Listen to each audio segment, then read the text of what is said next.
সোমবার 1টা থেকে 3টা, বুধবার 1টা থেকে 3টা এবং বৃহস্পতিবার 3টা থেকে 5টা। আপনারা চাইলে আমাদের পরামর্শ দিতে পারেন, প্রশ্ন করতে পারেন SMS এর মাধ্যমে। PR লিখবেন, এরপরে নাম, এরপরে কোথা থেকে বলছেন, এরপরে কি জানতে চাচ্ছেন পাঠিয়ে দেবেন 26969 নাম্বারে। সরাসরি ফোনও করতে পারেন 09644500500 নাম্বার, 09644500500 নাম্বার। ফেসবুকে কমেন্ট করতে পারেন facebook.com/peoplesradio.fm। অনলাইন শুনতে পারেন peoplesradiolimited.com। এখানে গুগল প্লে স্টোর থেকেও পিপলস রেডিও অ্যাপ ডাউনলোড করে শুনতে পারেন। সেখানে আমরা আলোচনা যাবো ইনশাআল্লাহ। জি প্রিয় ভাইরা, আমরা ইতিপূর্বে আলোচনা করতেছিলাম যে রাসূল আকরাম সাল্লাল্লাহু আলাইহি ওয়াসাল্লামের যে আদর্শের ব্যাপারে, যে আল্লাহ ছাড়া কারোর নামে জবাই করা যাবে না, এই সংক্রান্ত আমরা কোরআনের আয়াত এবং হাদিস উল্লেখ করেছিলাম। সেখান থেকে আমরা কিছু মাসলা বের করে আনতে পারি। সেটা হচ্ছে, আমরা বলেছিলাম ইন্না সালাতি ওয়া নুসুকি ওয়া মাহইয়ায়া ওয়া মামাতি লিল্লাহি রাব্বিল আলামিন, যে সেটার তাফসীর যে কখনো আমাদের যে সালাত হবে, যে কোরবানি হবে, আমার পুরো জীবন, এবং আমার মৃত্যু সব যেন আল্লাহর জন্য হয়, টার্গেট যেন আল্লাহই হয়। এই কারণে এরকমভাবে ফাসাল্লি লিরাব্বিকা ওয়ানহার, সেখানেও রাসূলকে টার্গেট দেখিয়েছে যে আল্লাহর জন্য যেন সালাত আদায় করা হয়, কোরবানি করা হয়। আরেকটা আমরা জেনেছি হাদিসের মাধ্যমে যে আপনার লানত দিয়ে শুরু করা হয়েছে।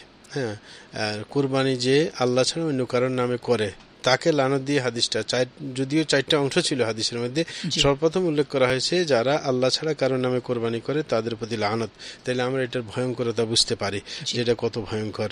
এরকমভাবে পাশাপাশি নিজের মাতা পিতাকে লানত করে যারা, তাদেরকেও লানত দেওয়া হয়েছে। এবং আমরা বলেছিলাম সেটা এই ধরনের হয়ে থাকে যে আমরা যদি কোনো ব্যক্তিকে লানত করি, তখন কার বাপকে যদি আমরা লানত করি, সে আমার বাপকে লানত করবে, সেভাবে হতে পারে। এরকম ভাবে আরেকটা জিনিস আমরা দেখেছি যে কেউ বেদাতিকে যদি আশ্রয় দেয় তার উপর আল্লাহ লানত। এই কারণে কখনো বেদাতিকে আশ্রয় দেওয়া যাবে না। জি, আসসালামু আলাইকুম। জি, প্রশ্ন করবেন। জি, কে বলছেন? বলছিলাম যে জিনের খাদ্য ওই যে হাড় হাড্ডি এবং গোবর আমরা শুনে থাকি, এটা কি সঠিক? জানাবে। জি, আমাদের সাথে থাকুন। জি, ধন্যবাদ। আমরা বলবো যে হাদিসের মধ্যে বর্ণিত আছে জিনের, আমরা যে খাদ্য খাই, মানে আমরা যে হাড়গোড় রেখে দেই, সেটা জিনের খাদ্য। সেটা যদি জিন এসে বিসমিল্লাহ করে যখন হাতে নেয়, তখন মাংসে পরিপূর্ণ হয়ে যায়। এবং মানুষের পশুর যেই আপনার মল যেগুলা, সেগুলা আপনার তাদের পশুর খাদ্য। তাইলে তাদের চাইতে মানুষের মর্যাদা বেশি। আমাদের পরিত্যক্ত খাবার যেটা, সেটা তাদের জন্য খাদ্য, এবং আমাদের পশুর যেটা মল, সেগুলো তাদের আপনার পশুর খাদ্য। এই ব্যাপারে আমরা বুঝতে পারলাম যে মানুষের মর্যাদা অনেক বেশি। জি, আলোচনা যাব। জি প্রিয় ভাইরা, আমরা আলোচনা করতেছিলাম যে মশলাগুলো আমরা বুঝতে পেরেছি। সেটা হচ্ছে আরেকটা ব্যাপার, যে যারা মানুষের সীমানা নষ্ট করে, যেমন আমিন দিয়ে মাপা হইলো, একটা সীমানা নির্ধারণ করা হলো জমিনের, দেখা যায় রাত্রি উঠে সেই সীমানাটাকে অনেক জায়গায় নিয়ে গেল, না, এটা শরীয়তে লানতের আসলে একটা ব্যাপার। আরেকটা মশলা আমরা এখানে জানতে পারি, যে কোনো একটা বৈশিষ্ট্যের উপর লানত করা আর ব্যক্তিকে লানত করার মধ্যে ব্যবধান আছে। নির্দিষ্ট ব্যক্তিকে লানত করা শরীয়তে না জায়েজ, কিন্তু কোনো পাপের সাথে জড়িত এদেরকে লানত করা শরীয়তে জায়েজ। যেমন বলা হয়েছে যে যারা আপনার আল্লাহ ছাড়া অন্য কারণের কাছে কারো নামে কোরবানি করে, এটা একটা বৈশিষ্ট্য, এটা একটা গুনাহের ব্যাপারে লানত করা হয়েছে। আরেকটা ব্যাপার, সেটা হচ্ছে যে মাসির কাহিনীটা মনে রাখতে হবে আমাদেরকে। সুন্দর একটা কাহিনী, আর সেই কাহিনী মনে রাখলে ইনশাআল্লাহ আমরা তাওহীদের উপর থাকতে পারবো। এরকম কোনো উল্টা কাজ করতে যাবো না। জি জি, অবশ্যই। অনেকে মাজারের জন্য মানত করে, সেটার জন্য না হয়। এরকম ভাবে বলা হয়েছে যে অনেকে না বুঝেও যদি করে, সেটাও কিন্তু ধর্তব্য হবে আল্লাহর কাছে শিরকের ক্ষেত্রে। যেমন ওই ব্যক্তি ওদের পাকড়াও থেকে বাঁচার জন্য মাছিটাকে ভোগ হিসেবে দিয়েছে, তারপরে সে জাহান্নামে চলে গেছে। তাহলে আপনি বলতে পারেন না, না আমি জানি না। না, শিরকের ক্ষেত্রে জানা অজানা সমান। সুতরাং এটা খেয়াল রাখতে হবে। আরেকটা হচ্ছে যে আপনার একজন মুমিন ব্যক্তি, তার ঈমান এত বেশি শক্তিশালী, সে শিরিক করবে না, তারপর নিজের জীবন দিয়ে ফেলবে। যেমন ওই ব্যক্তি মাছিও দিল না, শেষ পর্যন্ত তাকে মেরে ফেলা হয়েছে, সে জান্নাতি হয়ে গেল। তাহলে সত্যিকার ঈমানদারের ঈমান শক্তিশালী হয়ে থাকে। আরেকটা ব্যাপার হচ্ছে যে একজন ইসলামপন্থী, যে ইসলাম মানে, তারপরেও সে এই মাছিটা মেরে দেওয়ার কারণে সে জাহান্নামে চলে গেল। তাইলে আমাদের বাহ্যিক ইসলামটা যথেষ্ট না, আমাদেরকে শিরিক থেকে বাঁচতে হবে। নতুবা শিরিক করলে জাহান্নামে যেতেও ওর মতো বাধ্য হব। আরেকটা ব্যাপার হচ্ছে, এই হাদিস থেকে আরেকটা ব্যাপার জানা গেছে, সেটা হচ্ছে জান্নাত এবং জাহান্নাম খুবই কাছে। অনেকে মনেন যে অনেক দূরে, না, আমি অনেক সময় আল্লাহর সন্তুষ্টির ছোট একটা কাজ করে জান্নাতে চলে যেতে পারি, আর আল্লাহর অসন্তুষ্টির কোনো একটা কাজ করে জাহান্নামে চলে যেতে পারি। যেরকম এক হাদিসের মধ্যে রাসূল বলেছেন, আল জান্নাতু আকরাবু ইলা আহাদিকুম। ঠিক, এটা ফোন নিয়ে আসি। আসসালামু আলাইকুম, বলুন। জি, প্রশ্ন করবেন। ওয়ালাইকুম সালাম রহমতুল্লাহ। হুজুর, আমাকে আপনার এক আমাকে এক ভাতিজি, ওর যেমন জিনে আসর করছে, বুঝলেন? এখন ইমাম সাহেব বলছে আয়াতুল কুরসি আর তারকুল পয়রা ফুদ দিতে প্রতিদিন। আমার মারে যেমন ধরছে যে পয়রা ফুদ দেওয়া টাকা, অনেকে পয়রা ফুদ দিলে কি কোনো সমস্যা হইব? ধন্যবাদ ফিরি ভাইজান। আমরা বলবো যে অসুবিধা নেই, যে আপনি শুনুন, আমরা বলছিলাম যে ইমাম সাহেব যেটা বলে দিচ্ছে সেটা করতে পারেন, কোনো অসুবিধা নেই। আপনার আরেকটা সুন্দর কথা হচ্ছে সূরা জিন পড়বেন, সূরা জিন পড়ে আপনার মাকে ফোঁ দিবেন, ইনশাআল্লাহ আল্লাহ রক্ষা করবেন। জি জি, শেখ আলোচনা। প্রিয় ভাইরা, আমরা আবার আলোচনায় চলে যাচ্ছি যে একটা হাদিস সম্পর্কে বলেছিলাম যে জান্নাত জাহান্নাম একেবারে কাছে, যদি আল্লাহ সন্তুষ্টির কাজ ছোট হইলেও করা যায় জান্নাতে চলে যাওয়া যাবে। আর জাহান্নামে এরকম কাছে, একটা ছোট কাজও যদি আপনি এটাকে অবহেলা করছেন, কিন্তু তার কারণে জাহান্নামে যেতে আপনি বাধ্য থাকবেন। আরেকটা ব্যাপার হচ্ছে, এই হাদিসগুলো থেকে আরেকটা জানলাম, মনের ব্যাপারটা হচ্ছে আসল। হ্যাঁ, বাহ্যিক ব্যাপারটা এত গুরুত্বপূর্ণ না, কারণ হচ্ছে ওই মনে সে উপরে মাসি দিয়েছে, কিন্তু মনের ব্যাপারটা হচ্ছে সে ওটার উপর আস্থা রেখেছে। ওই আপনার যে মূর্তির পরে আস্থা রেখে সামান্য জিনিস দেওয়ার পরেও তাকে বড়ভাবে পাকড়াও করা হয়েছে, তাকে জাহান্নাম দেওয়া হয়েছে। প্রিয় ভাইরা, আরেকটা ব্যাপার আমাদের অবশ্যই জানা দরকার, যে অনেক সময় আমরা এমন জায়গায় আমরা কোনো কিছু জবাই করতে চেষ্টা করি যেটা আসলেই শরীয়তে অগ্রহণযোগ্য জায়গা, শরীয়তে এগুলোও নিষেধ করা হয়েছে। যেমন আমরা একটা হাদিস এবং কোরআন আয়াত উল্লেখ করবো এখানে। আল্লাহ জাল্লাহু শাআনহু বলেন, লা তাকুম ফিহি আবাদা লা মাসজিদুন উসসিসা আলা তাকওয়া মিন আউয়াল ইয়াওমিন আহক্কু আন তাকুমা ফিহি। রাসূল আকরাম সাল্লাল্লাহু আলাইহি ওয়াসাল্লাম যখন তাবুক যুদ্ধে গেলেন, তাবুক যুদ্ধে যাওয়ার পর মুনাফিকরা দেখলো যে মসজিদে নববীতে একসাথে বসা তাদের পক্ষে সম্ভব না, মুসলমানদের চোখের সামনে থাকে। এই কারণে তারা একটা নতুন করে মসজিদ তৈরি করে সেখানে তারা একত্রিত হওয়ার ইচ্ছা আর কি। রাসূল যখন ফেরত আসলেন, তখন আল্লাহ জাল্লাহু শাআনহু তার উপর কোরআন আয়াত নাজিল করে তাকে সতর্ক করলেন। তখন রাসূল আকরাম সিদ্ধান্ত নিলেন ওটাকে ধ্বংস করে দেবেন। মদিনায় ঢুকার আগেই ওই মসজিদের নাম দেওয়া হয়েছে কোরআনের ভাষায় মসজিদে দরার, মানে সেটা ক্ষতি করে, মসজিদে নববীর ক্ষতি সাধন করবে। এই কারণে মসজিদে দরার সেটাকে ধ্বংস করে দিয়ে তারপরে রাসূল আকরাম সাহেব মদিনায় ঢুকেছেন। আর সুতরাং এখানে বলা হচ্ছে, আল্লাহ তাকে বলেছেন লা মাসজিদুন উসসিসা আলা তাকওয়া মিন আউয়াল ইয়াওমিন আহক্কু আন তাকুমা ফিহি, যে মসজিদের ভিত্তি হচ্ছে তাকওয়া, হ্যাঁ, যেমন মসজিদে নববী সেটার ভিত্তি হচ্ছে তাকওয়া, সেখানে আপনি দাঁড়াবেন, কিন্তু ওইখানে আপনি দাঁড়াতে পারেন না যেটার ভিত্তি খারাপ। এরকম ভাবে হযরত সাবিত ইবনে দাহাক রাদিয়াল্লাহু আনহু থেকে বর্ণিত, তিনি বলেন যে নাযারা রাজুলুন আইয়ান হারা ইবলান বিবুয়ানা, যে একজন ব্যক্তি মানত করেছিল যে বুয়ানা এলাকায় একটা উট কুরবানি দিবে। তখন রাসূল আকরাম সাল্লাল্লাহু আলাইহি ওয়াসাল্লামের কাছে জিজ্ঞাসা করলেন এটা কি ঠিক হবে? তখন রাসূল জিজ্ঞাসা করলেন মানুষদেরকে, হাল কানা ফিহা ওয়াথানুন মিন আওথানিল জাহিলিয়াতি ওয়াবাদ, বলে যে এই জায়গায় কোনো জাহিলি যুগে কোনো আপনার মূর্তি ছিল কিনা, কারণ নতুবা এই ব্যক্তির মাথায় কেন ঢুকবে যে বুয়ানা নামক জায়গায় আমাকে কোরবানি দিতে হবে। সাহাবায়ে বললেন না, এরকম কোনো মূর্তি এখানে ছিল না। তো রাসূল বললেন ফাল কানা ফিহা ঈদুন মিন আয়াদিহিম, তাদের কোনো এখানে কোনো ঈদের কোনো ছিল না, বা মেলা, যেটা আমাদের দেশে বলি মেলা টেলা ইত্যাদি বস্তু কিনা। সাহাবায়ে কেরাম বললেন না, এইরকম কিছু ছিল না। তখন রাসূল বলছেন আউফি বিন আদরিক, তোমার মানত পুরা করতে পারো, কোনো সমস্যা নেই। ফাইন্নাহু লা ওয়াফা আলি নাদরি ফি মাসিয়াতিল্লাহ, তবে মনে রাখবে কোনো মানত যদি আল্লাহর গুনাহের কাজ হয়ে থাকে সেটা কিন্তু পুরা করতে পারবে না। ওয়ালা ফি মা লা ইয়ামলিকু ইবনে আদম, এবং যে মানত পুরা করার অধিকার তোমার নেই, তোমার জিনিস না, সেই মানত পুরা করা দরকার হবে না। অনেকে আছে নিজের সাধ্য নাই, এমনি বলে যে সে নিজে ভাত খাইতে পায় না, সে কয় আমি মানত করছি ওই কাজটা হইলে আমি 1 কোটি টাকা দিব, তো 1 কোটি টাকা তার মালিকানা দিনে আছে নাকি? নাই। তো এরকম করলে আপনার ওই কসমের কাফারা দিলে হবে। জি, এই ব্যাপারে এই আয়াত এবং হাদিস থেকে আমরা কয়েকটা মাসালা জানতে পারি। সেটা হচ্ছে যে কখনো কোনো গুনাহ করলে ওই জমিনের মধ্যে সেটা প্রভাব বিস্তার করে।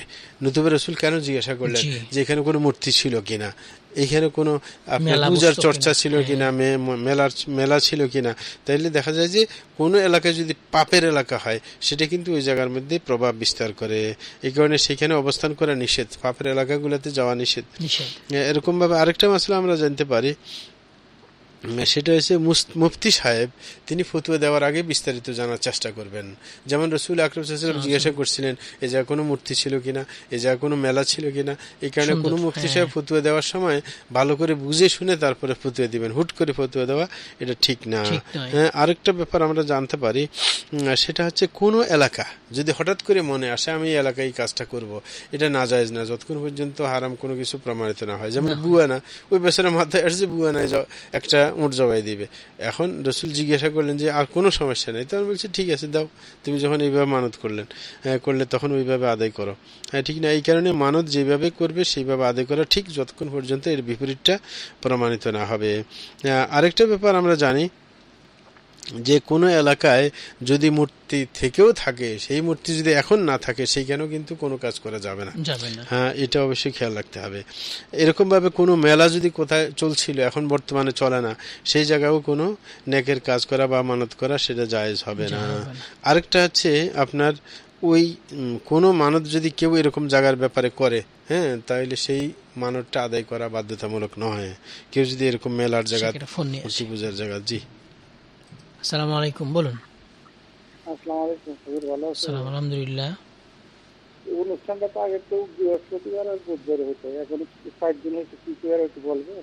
জি, রোববারে 3টা থেকে 5টা, সোমবার 1টা থেকে 3টা, বুধবার 1টা থেকে 3টা, বৃহস্পতিবারে 3টা থেকে 5টা। আচ্ছা, ঠিক আছে, থ্যাংক ইউ। আসসালামু আলাইকুম। সালাম রহমতুল্লাহ। শেখ, আমরা আজকে শেষ করবো, একটু তাড়াতাড়ি এই অধ্যায় শেষ করে ইনশাআল্লাহ আমরা। জি জি। আরেকটা ব্যাপার আমরা বলবো, সেটা হচ্ছে যে কাফেরদের সাথে কোনো সাদৃশ্য যেন বজায় না রাখা হয়। অনেকে আছে কাফেরদের সাথে সাদৃশ্য বজায় রাখতে চান, যেমন রাসূল ইসলাম নিষেধ করলেন যে ওই জায়গায় কাফেরদের কোনো তৎপরতা চলছিল কিনা, এই জন্য। আরেকটা হচ্ছে কোনো গুনাহের কাজে মানত করতে নাই। এক গুনার কাজ করবেন, মানত করবেন যে এটা হইলে আমি এই কাজটা করব, আমি যদি মুখের সাথে ব্যভিচার করতে পারি, হ্যাঁ, তাইলে আমি একটা ছাগল জবাই দিব নাকি। হ্যাঁ, কোনো গুনাহের কাজে মানত চলবে না। হ্যাঁ, এরকমভাবে আপনার যেটা নিজের মালিকানাধীন নাই, হ্যাঁ, সেটা নিয়ে মানত চলবে না। নিজের মালিকানাধীন থাকতে হবে, যদি না থাকে তাইলে কসমের কাফারা দিলে হবে। জি, আমাদের উদ্দেশ্য শেষ।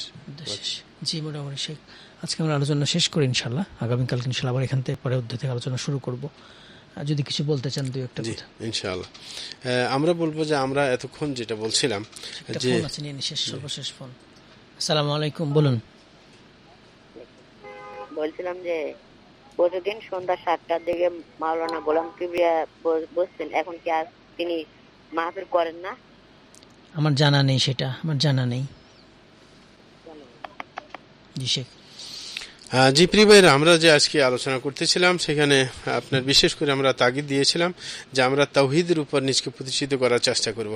কোনোভাবে আমাদের তাওহীদ যেন নষ্ট না হয়ে যায় সেরকম কাজে আমরা লিপ্ত হতে চেষ্টা কিন্তু করব না। যেমন আল্লাহ ছাড়া অন্য কারোর জন্য মানত করা, আল্লাহ ছাড়া কারোর জন্য পশু জবাই করা ইত্যাদি।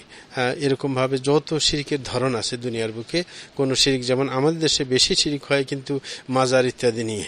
হ্যাঁ, মাজার, আমার একটা বই আছে বড় শিরক ও ছোট শিরক, সেখানে আমরা উল্লেখ করেছি শিরকের অনেক ধরনের কথা, 200-র বেশি শিরকের কথা উল্লেখ করা হয়েছে। সেখানে আমরা দেখানোর চেষ্টা করেছি যে শুধু মাজার কেন্দ্রিক 17টা শিরক হয়। সেখানে আপনি দেখবেন যে একটা মাজারকে কেন্দ্র করে 17টা শিরকের চর্চা হয়।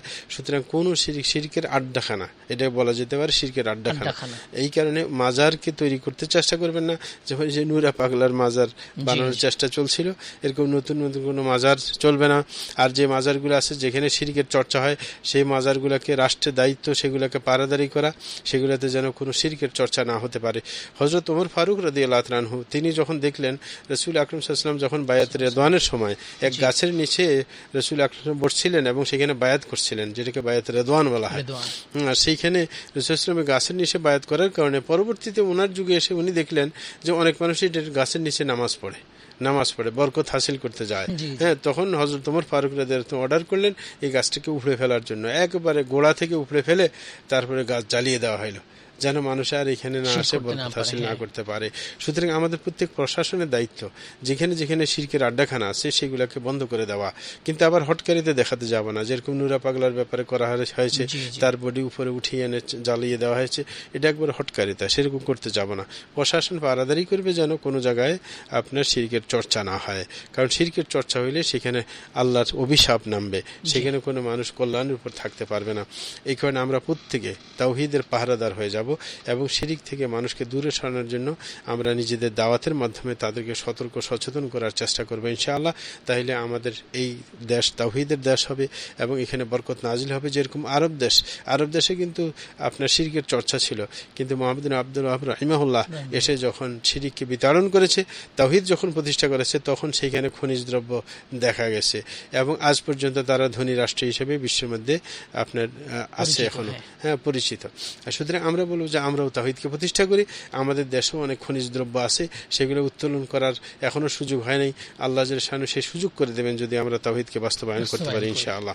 আল্লাহ আমাদের সবাইকে তাওহীদের উপর প্রতিষ্ঠিত রাখুন এবং বেদাত এবং শিরিক থেকে আল্লাহ আমাদেরকে দূরে রাখুন। ওয়াসাল্লাহু আলা নবিয়িনা মুহাম্মদ ওয়া আমিন আলা আলিহি আমিন ওয়া সাহবিহি আজমাইন। জাযাকাল্লাহ খাইর। বন্ধুরা, আজকে অনুষ্ঠান শেষ করছি। আগামী পর্বে ইনশাআল্লাহ আগামীকাল দেখা হবে ইনশাআল্লাহ আমাদের 1টা থেকে 3টায়।